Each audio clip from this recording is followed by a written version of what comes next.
Hey, thanks for making it to Veterans Info Tap. I'm glad you made it. Did you know that VA has a safety net program for individuals who fall into hard times financially? So low and no income individuals can potentially qualify for veterans pension. So I hate that they call it veterans pension or pension. There's also a surviving spouse pension. Now, it sounds funny because pension makes me think of retirement, and retirement sounds like you worked somewhere to earn it. That is not what this benefit is in the VA. The VA's pension programs for surviving spouses and veterans is different. It's a safety net benefit for veterans and surviving spouses that are low and no income. Let's jump into it. I'm going to give you some of the qualifiers, dollar amounts, that type of stuff, and we will go from there. Please hit the thumbs up, subscribe, share with a friend, all that good stuff. I truly appreciate it. All right, so eligibility for veterans pension. The Veterans Pension Program provides monthly payments to wartime veterans. We'll stop there. Wartime veterans. Not combat veterans, of course, that counts, but you don't need to be in combat in order to qualify for VA pension. You have to be a wartime veteran, which means you served during a war, an identified war time, right? So, moving on. In addition, you'll need to meet certain age or disability requirements, and who have, therefore, veterans who have income and net worth within certain limits. So we can find out more here. We're going to jump into it. Both of these must be true. You did not receive a dishonorable discharge, and your yearly family income, so your household income and net worth, meet certain limits set by Congress. Your net worth includes all your personal property that you own, except for your house, your car, and most furnishings, minus any debt you owe. It says one of these must be true about your service. You started on active duty, so there's two different ways here, time frames on how much active duty time you had. Either way, you had to have 1 day of wartime service. So you started on active duty before September 8th, 1980, and you served at least 90 days on active duty with at least 1 day during wartime. Or you started on active duty as an enlisted person after September 7th, 1980, and you served at least 24 months, 2 years, or the full period for which you were called or ordered to active duty, with some exceptions, with at least 1 day during wartime. The last one here says you were an officer and started on active duty after October 16, 1981, and you hadn't previously served on active duty for at least 24 months. It says here that one of these must be true of you. Okay, so in order to get pension, VA pension, low and no income safety net program here, you have to be one of these four things. You're at least 65 years of age, or you have a permanent and total disability. Now, what they're talking about here is not being 100% permanent and total, because then your benefit would pay you out more than what they would even qualify for on the pension side. So this isn't a both type of situation. You cannot receive disability compensation at 100% permanent and total and receive your disability and receive your pension. So this is just saying that you have a non-service connected disability, essentially, that is permanent and total. You're a patient in a nursing home for long-term care because of a disability, or you're getting Social Security disability insurance or supplemental security income, so SSDI or SSI.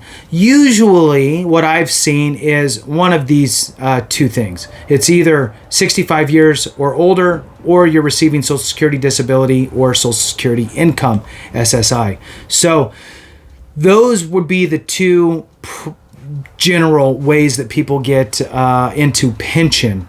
Now, it has a list of all the wartime periods, so whether it was the World War II, Korea conflict, Vietnam War, and then Gulf War. And there's two different categories for Vietnam War era. And again, you don't have to have served in the wars. You had to just served during a war period for 1 day.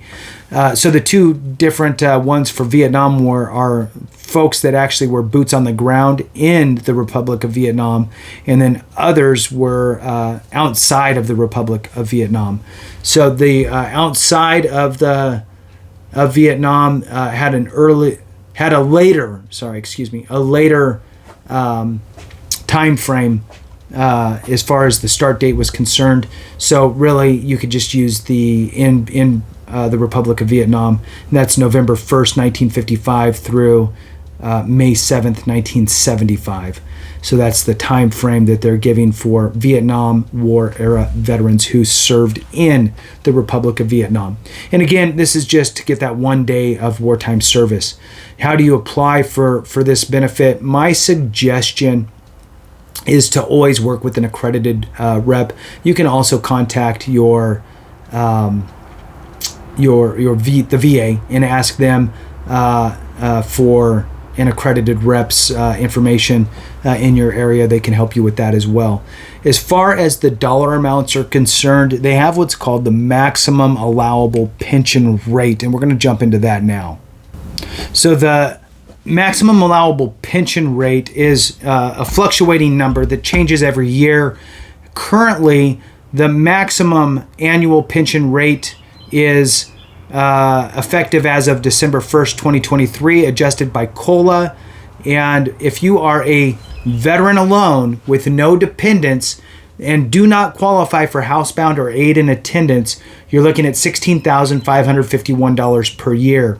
If you have housebound benefits included, you're at $20,226 per year.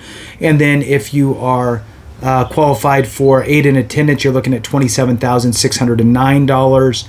Let's bounce it up to if you have one dependent and you qualify for aid in attendance, you're looking at $32,729 per year.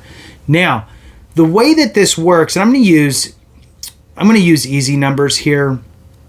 I'll give you one more here real quick. So let's say if you're two veterans who are married to each other, and you both qualify for aid and attendance benefits, you're getting $43,791 per year.